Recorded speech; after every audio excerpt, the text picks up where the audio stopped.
this BMF Big Meech shit. series. Right. 50 Cent launches the BMF series. For the past several years. Had his kids eating well. The BMF legacy has been up. You know what I mean? He casted the son of Big Meech. And we've been learning the story and following the story. Okay. Meech comes home. Peculiar. Earlier than he was supposed to.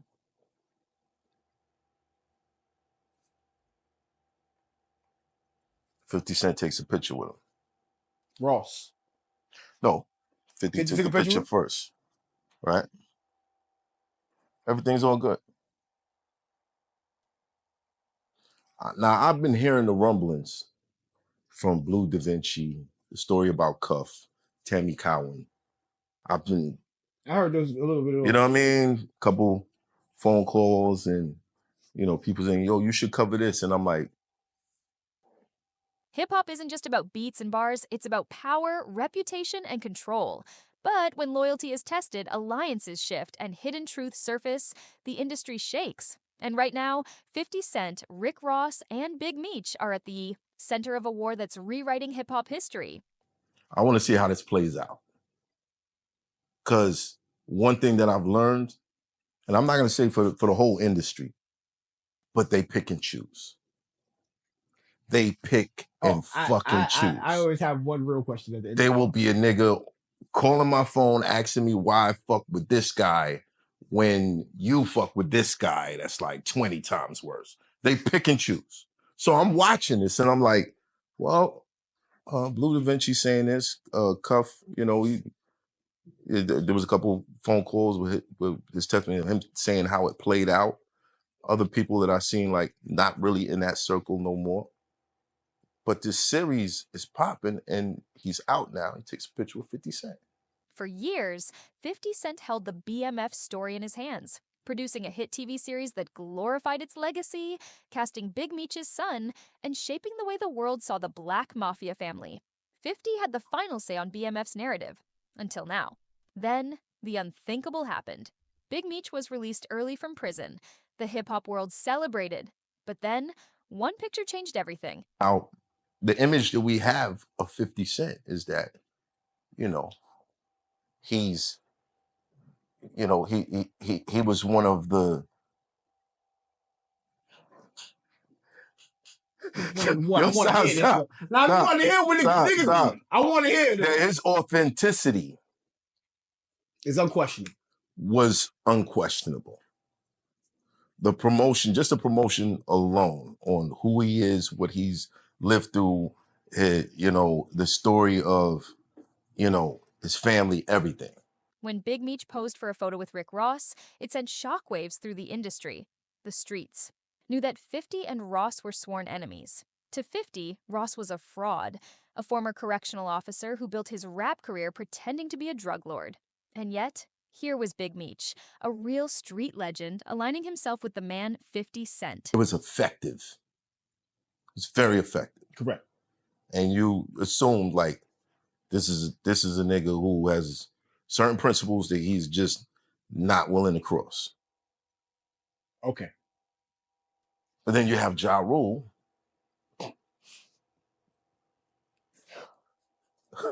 who's been talking about this lawsuit forever.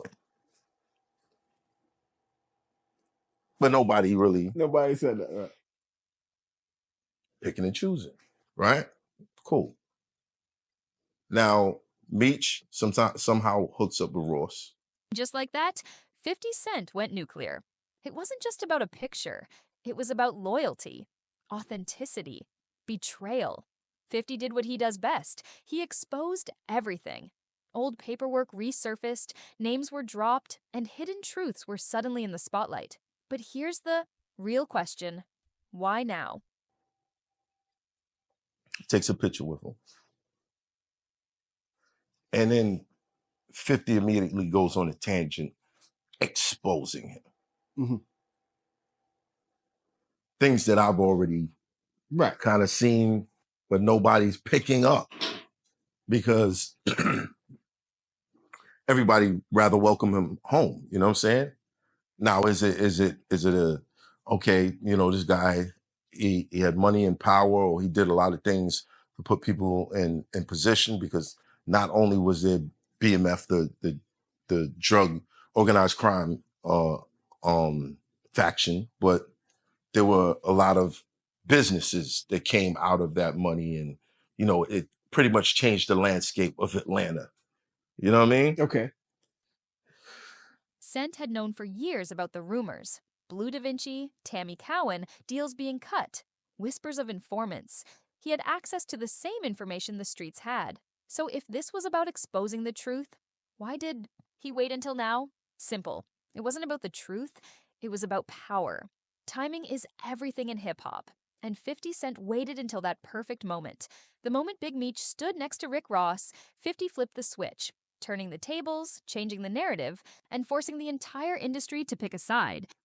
So I was like, in this instant, I'm like, is the love going to hide these rumblings?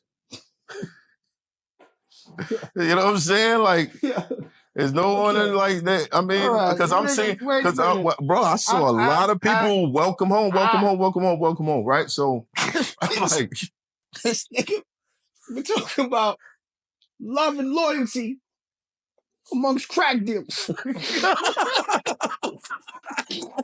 I just want to be fucking clear on what we're talking about.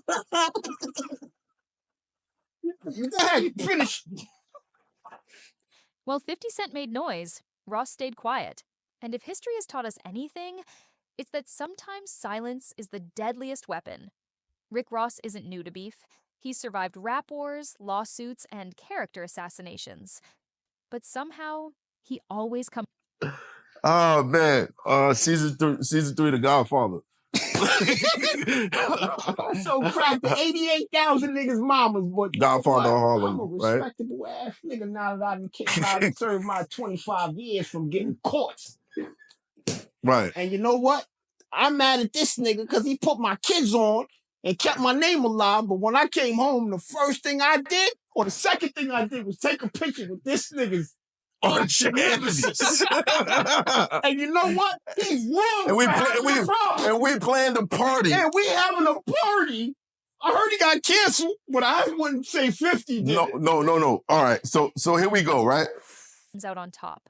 Why? Because he plays the long game. 50 Cent tried to end Ross's career years ago, calling him a fraud. Ross didn't just survive. He built an empire, Maybach Music, business ventures, millions in revenue. While 50 was calling him out, Ross was making silent power moves, getting close to Big Meech, forming relationships that went beyond rap.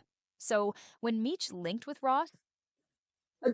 Just perception, image, how things play out. Rick Ross, who took it, you know, that name comes from Freeway Rick Ross. Freeway Rick Ross. Information got out that at one point in life he was a CO. Doesn't negate his ability to create music. Awesome. But I think the argument between 50 and Ross was authenticity, right? That's. Was it really just a casual meetup, or was it a move on the chessboard? Because in this game, there are no coincidences. And then there's Blue Da Vinci, the former BMF rapper who has been the loudest voice in questioning Meech's legacy. For years, Blue has been hinting at deeper betrayals, that not everyone in BMF was as solid as they claimed. In rap? In rap. Niggas ain't Coogee Rap ain't killed nobody. He had the album with the most bullets. I mean, what do you niggas be talking about authenticity? No, when I say that, when you say that, you mean being a real person. Now, if y'all are talking outside of the music, 50 lived that life. Mm-hmm. I know a lot of niggas that lived that life. Right. All right. We're not gonna take nothing from him. If that nigga has a problem with niggas who talk about that life but have never lived that life, like I'm from Queens, not from Queens, but 50, I'm from Queens, and I know this nigga is unofficial. called out hidden deals, questionable alliances, and how some names were being erased from the story. And now, his words don't seem so crazy anymore. Was he right all along? Was Big Meech really cutting deals behind closed doors? And was 50 Cent protecting him until he had a reason not to? But there's one person in the middle of all this who didn't ask to be here. He might be from this block, but he ain't been outside of the porch. Right. I'm not. I personally don't want to hear that, and that's my personal. But that's the era that we came up in. Right. Like that's the era that. But in this that era, for me, I felt like in battle rap, I don't want to do fake angles. I don't want to, you know what I'm saying? I wanted to be the most authentic with this shit. I don't want to give you no fake. If I said it about a nigga, I felt that way. If I went 3 rounds, jump, nigga, jump. if I went 3 rounds calling a nigga, questioning his sexualities because I really thought he felt was gay. that way. Right. You know what I'm saying? Like that is the information that I was, you know what I mean? And I wanted to relay to the people like, I'm dissing niggas according to what I think is whack, right? But when you got Lil Meech. Big Meech's son was handpicked by 50 Cent to star in the BMF series. For years, he's carried his father's name, pushing the legacy forward, making moves in Hollywood. But now, he's caught between 2 powerhouses, 50 Cent and his own father. Think about the position he's in.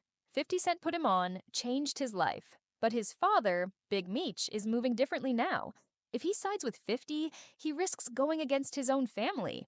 If he stays loyal to his father, he risks losing the career that 50... He's going in them. No, I know. He's been going. I'm sorry. Entertained? Am I entertained by this shit? Highly. I wish all you niggas the best. I hope that you get everything that you deserve. That's a word. Hope you get everything that you deserve. You know what I'm saying? But yeah. Come on. It's hot for trapper turn smack rapper. Only smack rapper that you know is smack rapping.